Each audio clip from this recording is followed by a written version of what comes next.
La formation des mots, dérivation, composition, famille de mots. Hey, salut! Aujourd'hui on va fabriquer des mots. On n'y pense pas souvent à fabriquer des mots, donc on va prendre quelques instants pour y penser un peu. En fait, il y a deux grandes familles de mots, les mots simples et les mots construits. Mais déjà, qu'est-ce que c'est un mot? Un mot, c'est la plus petite unité de sens. Tous les mots sont contenus dans le dictionnaire à partir du moment où ils sont acceptés dans une langue, que ce soit des mots simples ou des mots construits. Les mots simples, ce sont des mots qui ne peuvent pas être décomposés. Chien, par exemple, ou encore voir. C'est le verbe qui désigne le fait de voir. Impossible de les réduire sans qu'ils ne fassent plus que des sons qui n'ont, pour le coup, aucun sens. Par contre, je peux dire revoir, c'est-à-dire voir une nouvelle fois, voir une deuxième fois. Ce mot est construit à partir du mot simple voir. Revoir. Et ça, c'est la première méthode que nous allons découvrir, la dérivation. Je peux aussi dire chien-loup. Et là, le mot est composé à partir de deux mots simples. C'est la deuxième méthode que nous allons découvrir, la composition. Grâce à ces deux méthodes, je vais pouvoir créer des familles de mots. Alors on va construire quelques mots pour voir ce qui se passe. La première méthode de construction que nous allons utiliser, c'est la dérivation. Quoi? La dérivation. Regarde, je vais écrire ici un mot dérivé et on va l'analyser.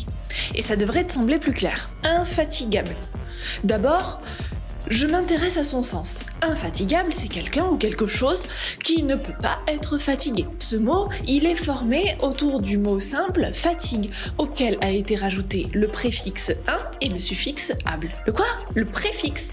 C'est un élément qui vient se placer devant un mot et il vient en changer le sens. Jupe, mini-jupe, homme, surhomme, marché, supermarché, histoire, préhistoire, ordinaire, extraordinaire, normal, anormal, possible, impossible. Le suffixe, lui, il vient se placer à la fin du mot. Comme le préfixe, il peut servir à changer le sens du mot. Vivre, vivoter, pleurer, pleurnicher, mais il permet la plupart du temps de changer la nature grammaticale d'un mot. Par exemple, je prends un verbe, tromper, et je lui rajoute un suffixe, trompeur, et je fabrique ainsi un adjectif. Professer, professeur, avec un verbe, je fabrique un nom. Vous connaissez sans doute le suffixe ment, qui permet de transformer un adjectif en adverbe. Joli, joliment. Avec la dérivation, j'utilise donc des préfixes et des suffixes pour faire changer le sens ou la classe grammaticale d'un mot. D'ailleurs, juste pour le plaisir, le mot dérivation lui-même est dérivé. Regarde, dérivation. Le préfixe dé exprime l'éloignement et le suffixe ation marque le fait de faire une action. Dérivation, c'est donc littéralement le fait de s'éloigner de la rive. Deuxième méthode, la composition.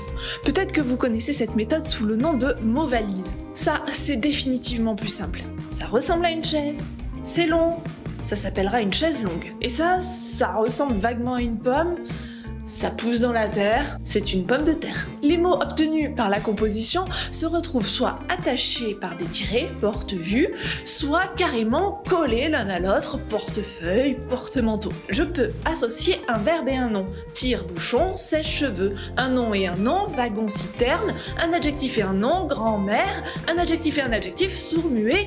Une fois composés, ces mots sont la plupart du temps des noms communs. Avec la dérivation et la composition, nous pouvons obtenir des familles de mots. Une famille de mots, ça rassemble tous les mots qui sont construits autour d'un même radical. Je vais prendre l'exemple du mot grand, qui est ce qu'on va nommer notre mot racine. Si je lui ajoute un suffixe, je peux avoir le verbe grandir, le nom grandeur, l'adjectif grandiose, l'adverbe grandement. En rajoutant un préfixe en plus, j'obtiens le verbe agrandir ou l'adverbe agrandissement. Avec la composition, je peux aussi obtenir des noms comme grand-père, grand-mère, etc. Cette leçon est extraordinairement simplissime, non ?